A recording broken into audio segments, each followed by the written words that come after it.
are on the channel Cataclysms. Thank you very much for your activity and support. Each of your likes and comments helps in promoting the channel. Review of events for 2nd of February.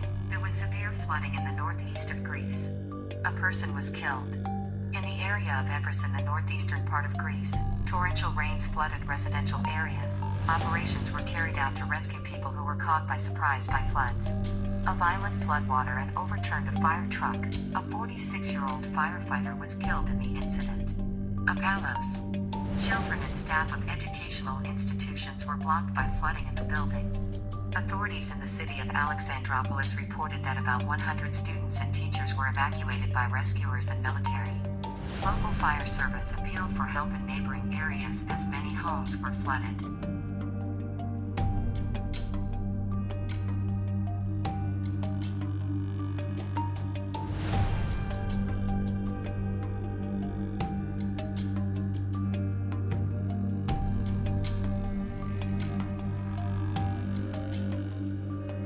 About 3 dozen residential buildings were destroyed on the west coast of Australia, the inline of a large-scale forest fire covering an area of more than 6,000 hectares.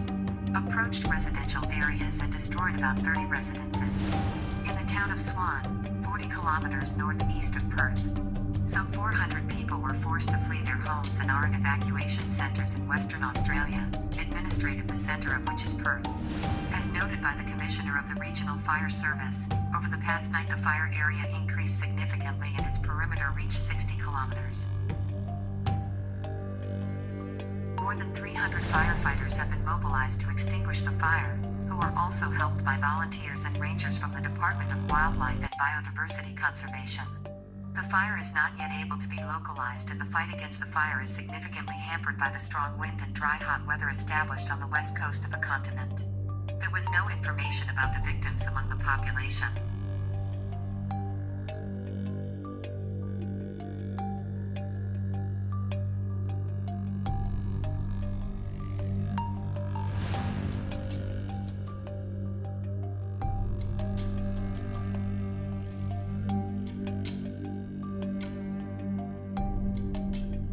In the Turkish city of Şanlıurfa, 6 cars fell into a construction pit.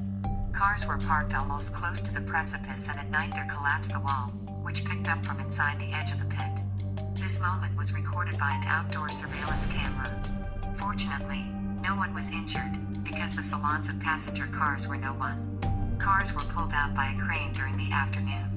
Most likely, the cause of the collapse was long lines.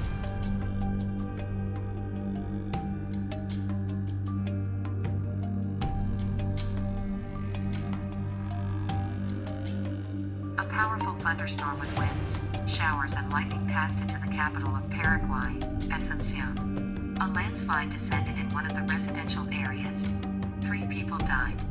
Lightning caused the fuel tank of an oil plant in the vicinity of the city to ignite. From under the rubble it was possible to retrieve a 13-year-old girl and a 6-year-old boy alive. The children are placed in the trauma hospital of Asunción. The tragedy occurred after a formation of land was shifted from a slope that collapsed and fused a house in a lacustrite area. It is one of the oldest districts. On the periphery of the capital, located on the shore of the Bay of Asunción, its inhabitants often suffer from seasonal floods of the Paraguay. Overflows of rivers and streams also caused landslides and floods in several municipalities of the suburb. Hundreds of families had to leave their homes.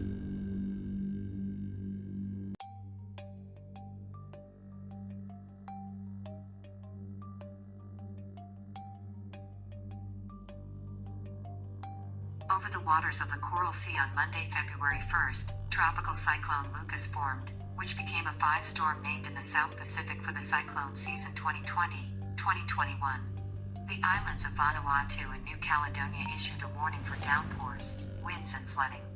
The storm intensified in the Coral Sea to a Category 2 tropical cyclone. The storm system was forecast to pass about 300 kilometers west of the islands of Vanuatu and reach the shore of New Caledonia on 3rd of February. Heavy rains have already hit much of Vanuatu and New Caledonia. They are accompanied by powerful winds and dangerous storm sets. On February 1st, Vanuatu Weather Services issued a tropical cyclone and showers warning for the central and southern islands of Vanuatu in some areas. Evacuations may be possible if weather conditions deteriorate. Isolated heavy rains with sudden floods in the lower and coasts are expected. Wind speeds near the center of the cyclone are estimated to be 110 kilometers per hour. As the storm system develops, strong wind gusts of up to 150 kilometers per hour within 170 kilometers of the cyclone center are possible. Cyclone warnings are in effect throughout New Caledonia. On February 3rd, the islands of Clyde and Grand Terra are predicted to fall 200 millimeters of rain, and in some areas up to 300 millimeters. Waves up to 8 meters high are expected on the coast of Clyde.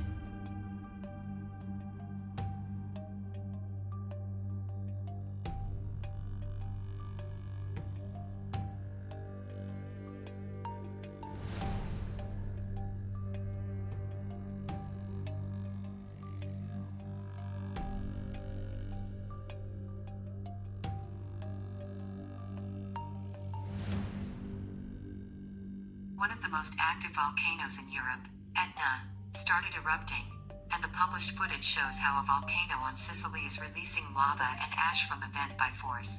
Etna is an active old volcano, which is located on the eastern coast of Sicily near the towns of Messina and Catania. It is the highest active volcano to date in Europe. According to various data, its height is from 3,326 to 3,350 meters. It is constantly changing as a result of eruption and slag emissions. The area of the soles of the volcanic building is about 1,250 square kilometers. According to various data in Mount Etna located from 200 to 400 volcanic craters, on average every 3 months one of them emits lava flows every 150 years. As a result of the eruption, one of the villages located next to the volcano,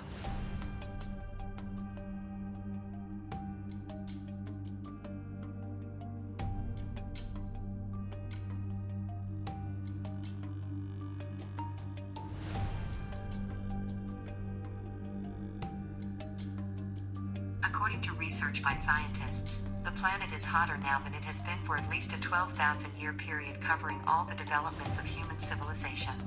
Scientists have come to such conclusions by solving a long-standing conundrum known as the Holocene temperature puzzle. Climate models indicate continuous warming since the end of the last ice age 12,000 years ago and the beginning of the Holocene period. Early research, based on fossil shell analysis, found that 6,000 years ago the planet had a peak of warming, followed by a severe cold snap. So far, the Industrial Revolution has not led to a sharp increase in carbon emissions. We demonstrate that the global average annual temperature has risen over the last 12,000 years, contrary to previous results. This means that the modern period of human-induced global warming is accelerating the long-term rise in global temperatures. In 2020, the world's oceans reached the highest temperature level in the history of observation since 1940. More than 900% of global heating, scientists say, is in the seas and oceans.